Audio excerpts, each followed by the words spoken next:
Welcome to the Cataract Ambassador Network, where we share tips and tricks of how to make cataract surgery safer and more effective.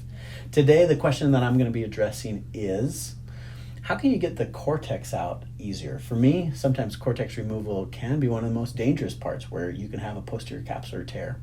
Also, in being more efficient, the eye does not like to be messed with, and if we can do the steps more efficiently, not faster, but more efficiently and safer, putting less stress on those zonules. So let me just show you this technique and see what you think. So in this cataract surgery, you see that I'm going in here. Now I'm going to pause for a second, and we're going to go a little bit into here. And you'll notice, kind of hard to see on this, but I'll kind of show you, that the anterior capsule rhexis, I kind of tinted up there.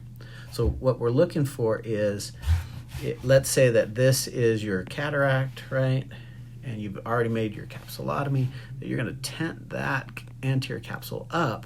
You're going to get your cannula right in there, and you want that wave to go through, separating the anterior capsule from the cortex. Now, often in hydrodissection, we are within the cortex rather than on top of. And so then this technique, we want to be on top of that cortex. So I'm going to zoom back out again so you can see that. So you can see that there's that tenting that's happening right there. That's how you know you're in the right place. And then you'll see this kind of jagged fluid line as it separates and does that, what they call cortical cleavage.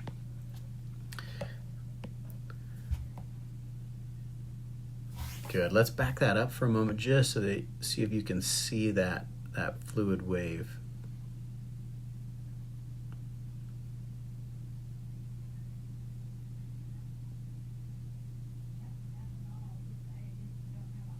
There it is there. You can see it coming across right there. You kind of see that wave that came across. Now what will happen is often when you start off your cataract surgery, right? Let's say that here is your lens once again, and you go in with your phaco tip. And this is a very common technique that they remove some of that cortex that's right on the top. They just kind of remove that so you can start your chopping technique. Now, in this particular technique, what I'm requesting you to do is go really slow on the pedal, and then what you can do is actually, if you go slow and slowly engage that cortex, you'll be able to grab that cortex, and because it's been cleaved, you can do what's called a degloving procedure, where you'll see that like the skirt of that cortex is going to come off. Now, why is that a benefit? Well, if you can get some of the cortex off at this particular step, that means that you're not going to have cortex, or you'll have less cortex at the end. Now, at the end, that's a risk, right? Because this is safe because you have a nucleus in here. So that's going to keep your posterior capsule from jumping forward and touching your phaco tip, which we don't want to have happen.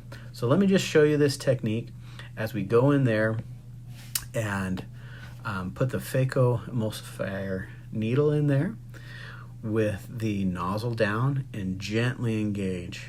Now, if you engage too quickly, it'll just sever it and you won't get that degloving effect.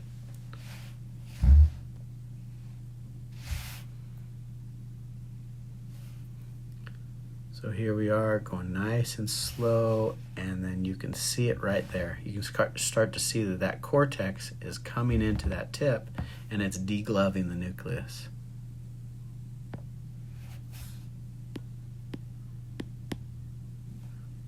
Go a little bit slower there. Perfect. There you go. And now I'm going here, and you can kind of see how that cortex is coming out. Perfect. Okay. Now I'm going to make it to go normal speed, and we're going to reset this, and you can kind of see how that chopping goes, and you're ready for that chop. Well, thank you for allowing me to share with you that technique on getting that cortex out, that degloving technique. Comment below. Hope this helps.